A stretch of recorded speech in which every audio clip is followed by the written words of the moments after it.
Fala galera, olha aí, vamos para uma aula de recuperação.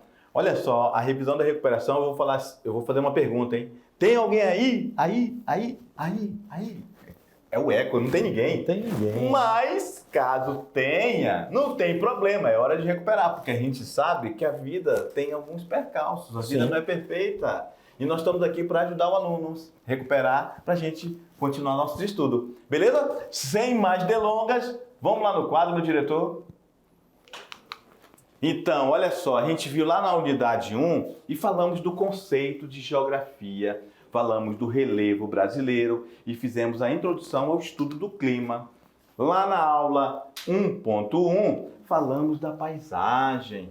Não é isso, professor Carlinhos? Isso, nós falamos sobre a questão da paisagem natural e a paisagem artificial, isso, a que é humanizada. Isso, falamos que a paisagem natural ela está ali intocada. Aquela imagem, aquela paisagem que está perfeita, linda, assim como a Aldelinda. Olha só a Aldelinda, ela fica sorridente. E paisagem é tudo aquilo que a gente vê. Isso, tudo aquilo que a gente vê.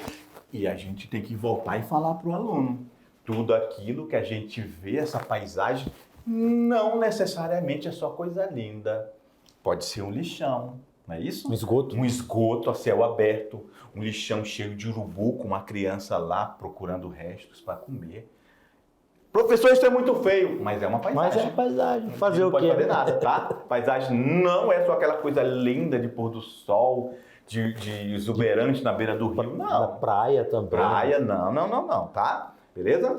Paisagem é aquilo que nos leva a uma reflexão sobre um determinado ponto do espaço geográfico, beleza? Vamos lá no quadro. E falamos também, Carlinhos, da questão da vivência, né?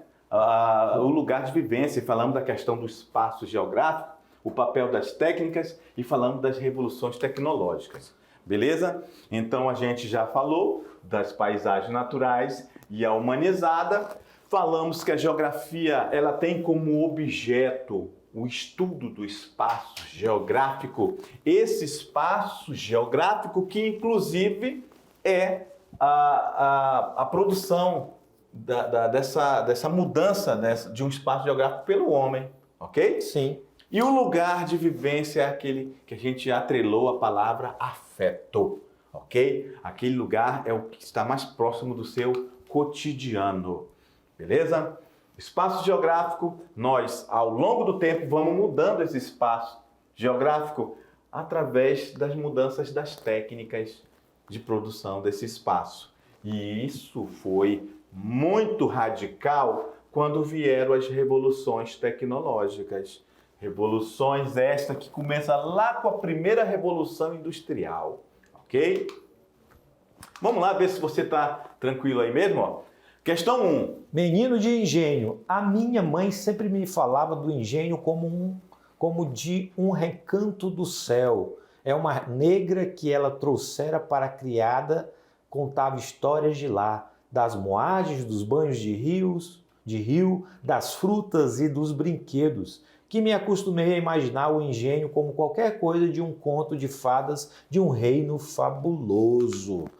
O conceito geográfico que define a relação descrita no texto entre indivíduo e espaço é: letra A, rede, pois permite o fluxo de informações. Letra B, escala, pois dimensiona a área de utilização. Letra C, lugar, pois oferece uma noção de afetividade. Letra D, território, pois caracteriza um exercício de poder. E letra E, região, pois delimita conjuntos por homogeneidades. E aí, qual será que o aluno vai pensar que é? Tu acha que ele acertou? De acordo com o que nós explicamos, ele anotou, né? Claro, ele deve ter marcado que é a letra C. Que é o lugar, não é isso? Que está relacionado à noção de afetividade. Anote isso. O quarto, né? A gente até exemplificou. O quarto dele, ele cria um afeto pelo quarto. Isso, é o lugar mais próximo da sua intimidade, do seu lugar, onde ele mais se sente bem. Né? Perfeito. Ainda mais que é jovem, aí que ele gosta de lá ficar sozinho mesmo, né? Beleza, na aula 7, o relevo brasileiro é a formação do solo. Vimos as características estruturais, falamos sobre geologia e mineração do Brasil, altimetria do Brasil, a classificação do relevo brasileiro, formação e a conservação do solo.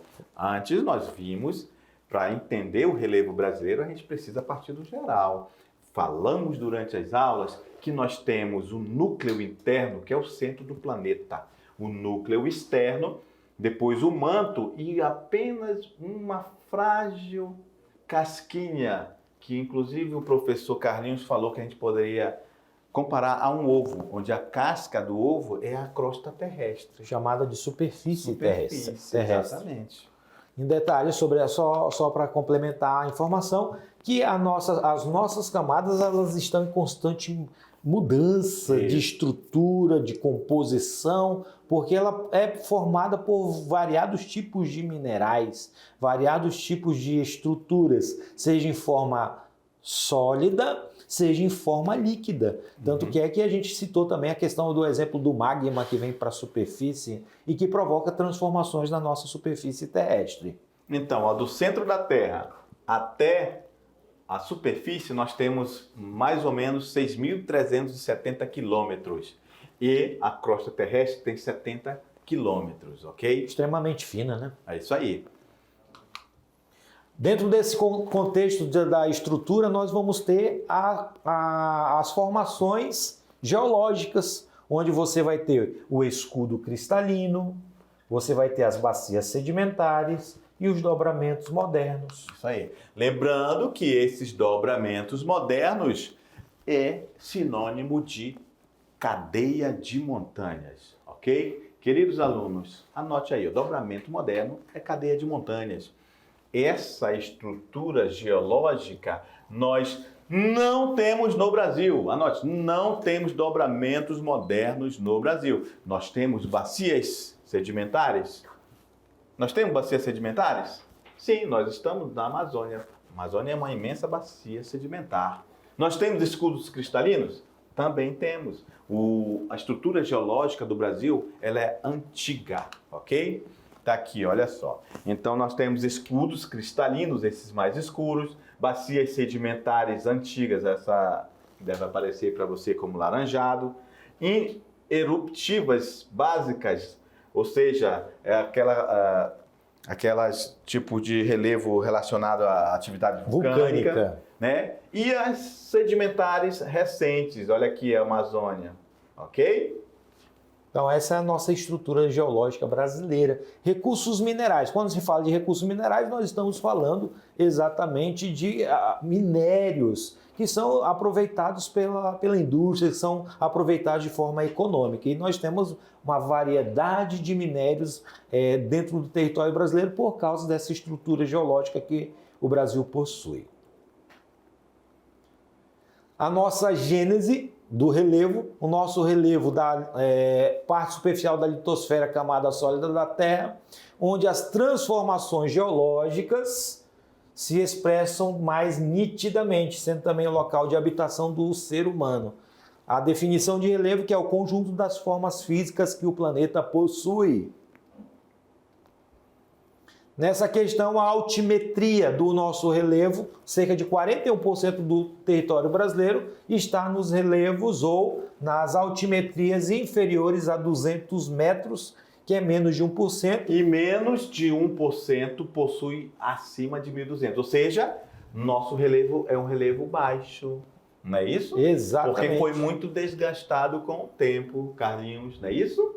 E olha só, menos de 1% está acima de 1.200 metros, ok? E as maiores elevações do relevo brasileiro se situam nas regiões serranas, lá do extremo norte, aqui do extremo norte, né?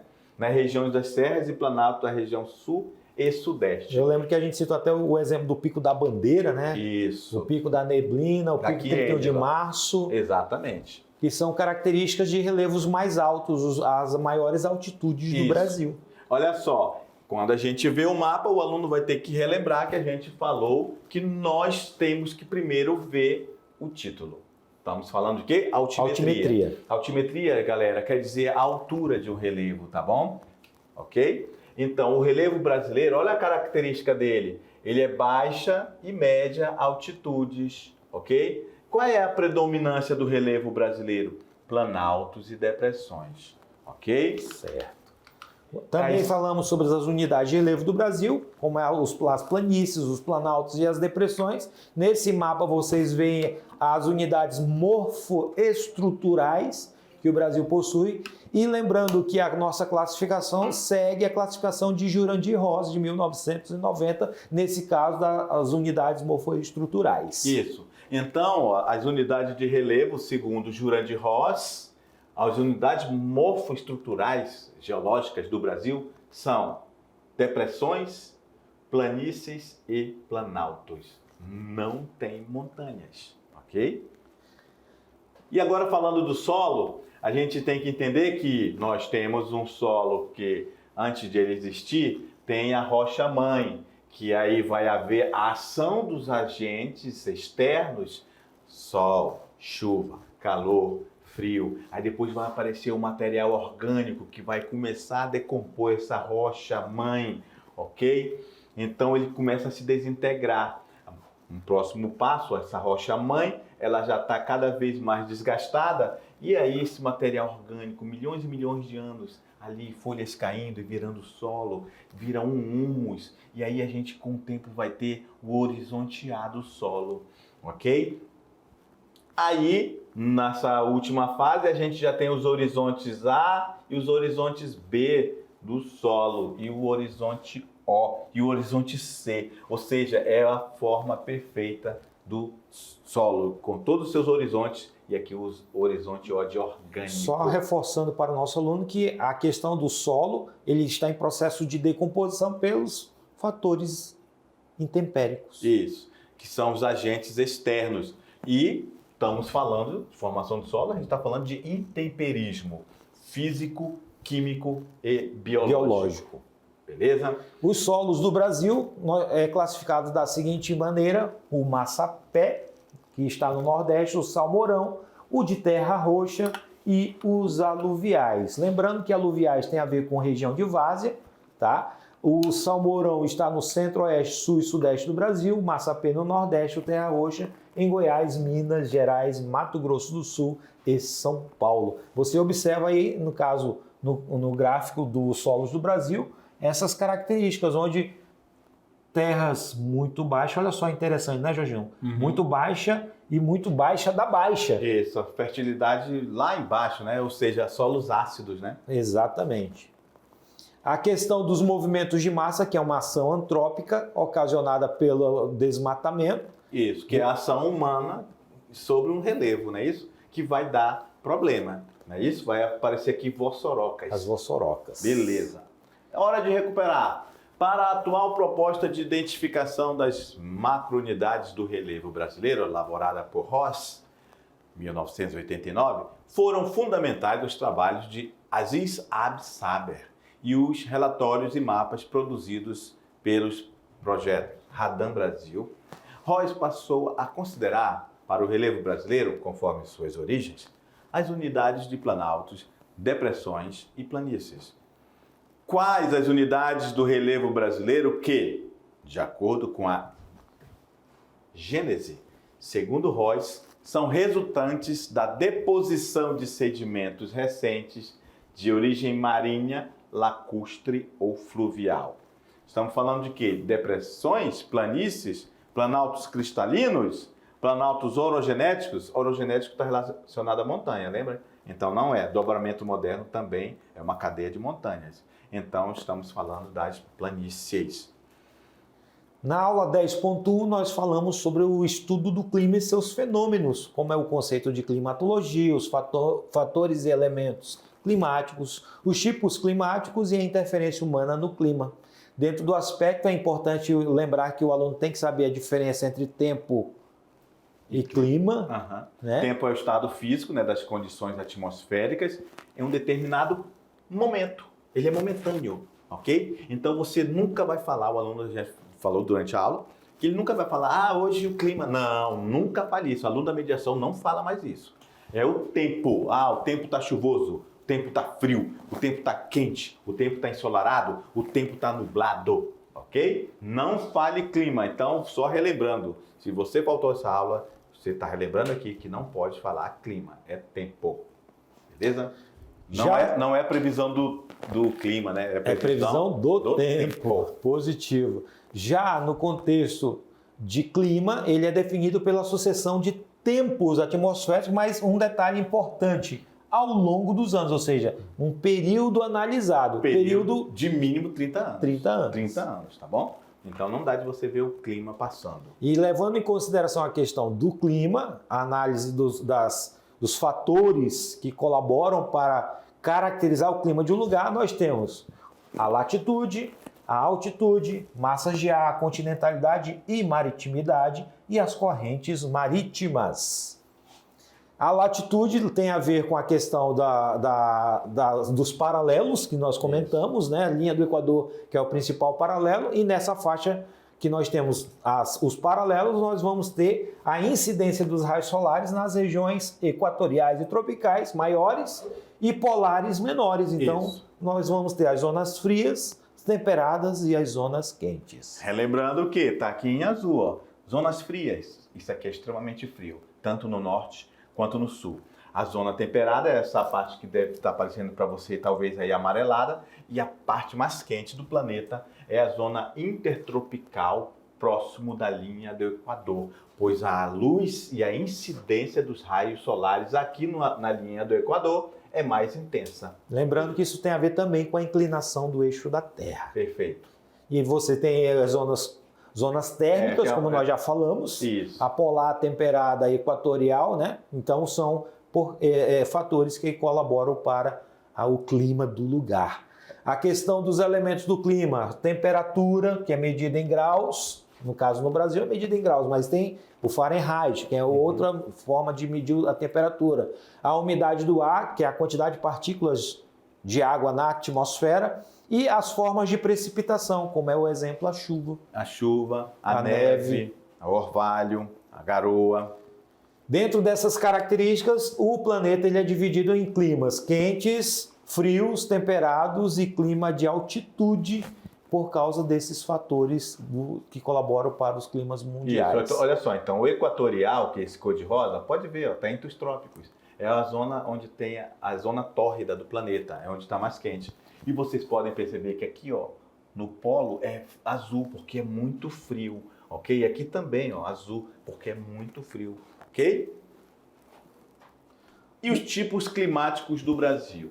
Nós temos o clima equatorial, que é aqui na nossa região, o clima tropical, semiárido, tropical de altitude, tropical litorâneo e o subtropical, que é na região sul do Brasil, ok? Semiárido está aqui ele, ó, na região nordeste, ok? O clima tropical atlântico, ele banha aqui a região de vermelho aqui, que é a região litorânea do Brasil, ok? E a gente pode perceber que o que prevalece no Brasil é o clima tropical na região central e o clima equatorial aqui na Amazônia, ok?